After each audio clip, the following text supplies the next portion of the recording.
നമുക്കറിയാം ഇസ്രയേൽ ഇപ്പോൾ കുറേ നാളുകളായിട്ട് ഗാസയെ വീണ്ടും വീണ്ടും ആക്രമിച്ചുകൊണ്ടിരിക്കുകയാണ്. അവരുടെ ആക്രമണത്തിൽ 50,300ഓളം ആളുകളാണ് കൊല്ലപ്പെട്ടിരിക്കുന്നത്. അതുപോലെ തന്നെ അതിൻ്റെ ഇരട്ടി, അതായത് 100,000-ഓളം ആളുകൾക്ക് പരുക്കുമേറ്റിട്ടുണ്ട്. ഇതിനകത്ത് ഏറ്റവും കൂടുതൽ ഉൾപ്പെടുന്നത് സ്ത്രീകളും കുട്ടികളുമാണ്.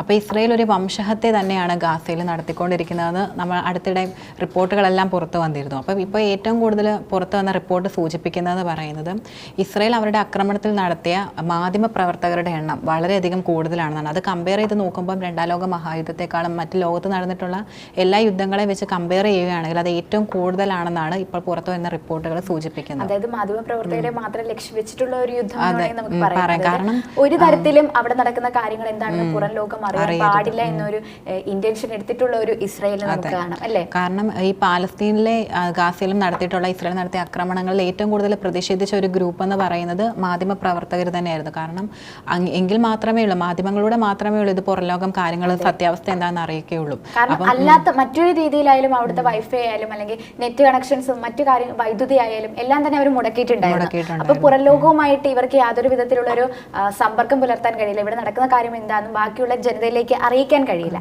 പക്ഷെ മാധ്യമപ്രവർത്തകർ അങ്ങനെയല്ല. ഇവിടെയുള്ള കാര്യങ്ങൾ എന്താണെന്ന് വെച്ചാൽ അപ്പോഴപ്പോഴും ബാക്കിയുള്ള സ്ഥലങ്ങളിലേക്ക് അറിയിക്കുകയും ലോക ജനത അറിയുകയും ചെയ്യും.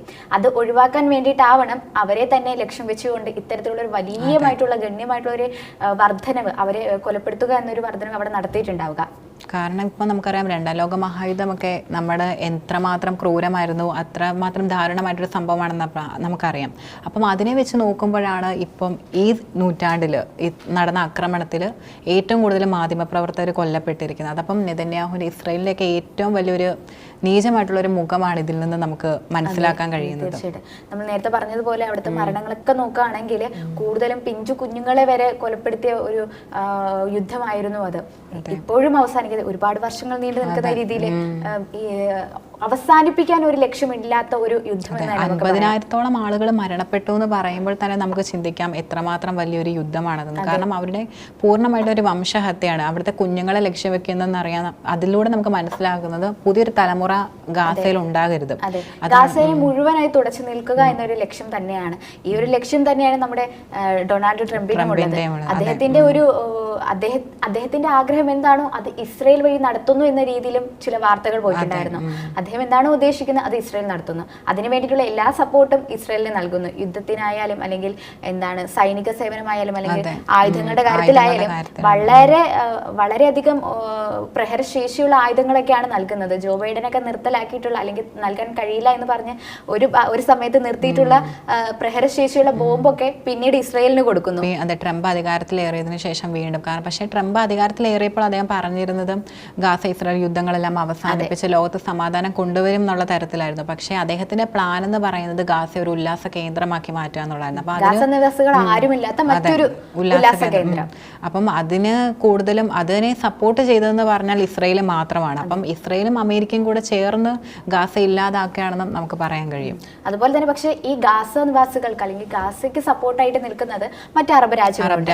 അവരെല്ലാവരും തന്നെ ട്രംപിന് എതിരായിട്ട് നിൽക്കുന്നത് നമുക്ക് കാണാൻ കഴിയും. അത് തന്നെയാണ് ഇപ്പൊ ട്രംപിന് ഒരു വെല്ലുവിളിയായിട്ട് മാറിയിട്ടുള്ളത്. ഇപ്പം ട്രംപും നെതന്യാഹു മാത്രമേ ഉള്ളൂ.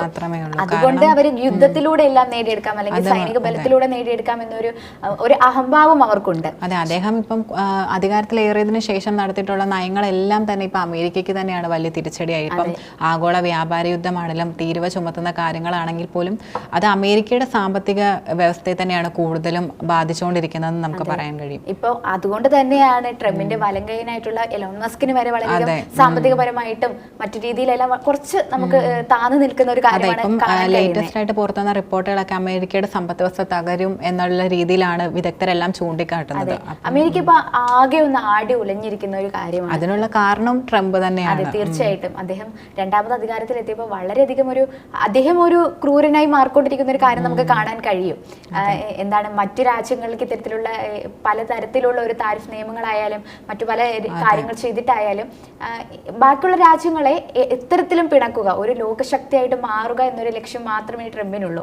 അപ്പോൾ അധികാരം കിട്ടിക്കഴിഞ്ഞപ്പോൾ അതെല്ലാം നല്ല രീതിയിലല്ല മറ്റൊരു രീതിയിൽ വിനിയോഗിക്കുന്ന ഒരു ട്രംപിനെ നമ്മൾ കാണുന്നു. ഇസ്രയേലിന് എല്ലാ വിധത്തിലുള്ള പിന്തുണയും നൽകുന്നു, ഗാസ നിവാസികളെ ഒറ്റയ്ക്കാക്കുന്നു. അങ്ങനത്തെ കുറച്ച് കാര്യങ്ങളാണ് ഇപ്പോൾ ട്രംപ് ചെയ്തുകൊണ്ടിരിക്കുന്നത്. ട്രംപും ഇപ്പം നെതന്യാഹു തന്നെ പറഞ്ഞിട്ടുണ്ട്, അമേരിക്ക തങ്ങൾ എന്ത് ചെയ്താലും അമേരിക്ക സപ്പോർട്ടീവ് ആണെന്ന് പറഞ്ഞിട്ടുണ്ടായിരുന്നു. അപ്പം ഇസ്രയേൽ ഈ ഗാസയിൽ നടത്തുന്ന ആക്രമണങ്ങൾക്കെല്ലാം ട്രംപ് പിന്തുണ നൽകും എന്നൊരു വിശ്വാസം നെതന്യാഹുവിനുണ്ട്. അതുകൊണ്ടായിരിക്കാം ഇതുപോലുള്ള വീണ്ടും വീണ്ടും ആക്രമണങ്ങൾ അഴിച്ചുവിടുന്നത്. അതുകൊണ്ട് തന്നെയാണ് നമ്മളിപ്പോൾ നോക്കുകയാണെങ്കിൽ അവിടുത്തെ മരണങ്ങളെല്ലാം, ഗാസയിലെ മരണങ്ങളെല്ലാം വളരെയധികം കൂടിക്കൊണ്ടിരിക്കുകയാണ്.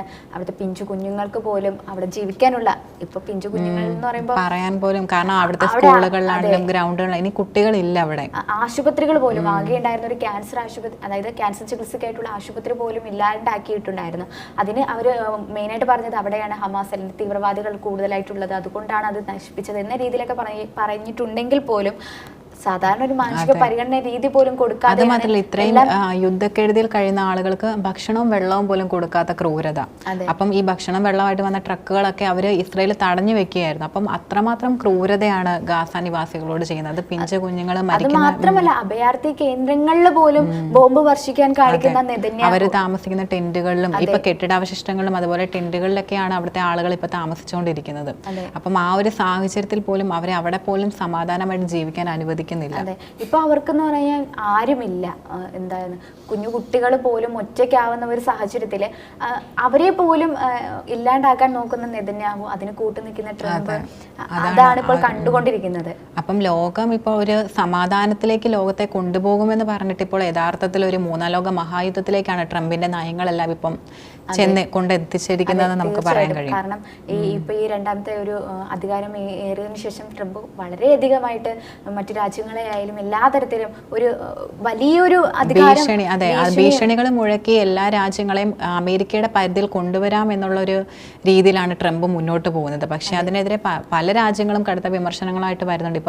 ഇപ്പം ട്രംപിന്റെ ആണെങ്കിൽ തിരിവ് ചുമത്തുന്ന നയങ്ങളാണെങ്കിൽ പോലും അതൊക്കെ യഥാർത്ഥത്തിൽ ഒരു വലിയ വെല്ലുവിളിയാണ് അമേരിക്കയ്ക്ക് തന്നെ ഉയർത്തിയിരിക്കുന്നത്. അപ്പം അമേരിക്ക തന്നെ മറ്റ് രാജ്യങ്ങളെ ഇല്ലാതാക്കാൻ ശ്രമിച്ചിട്ട് ഒടുവിൽ അമേരിക്ക തന്നെ ഒരു വൻ നാശത്തിലേക്ക് പോകുമെന്നാണ് ഇപ്പോൾ പൊതുവെ വിലയിരുത്തപ്പെടുന്നത്.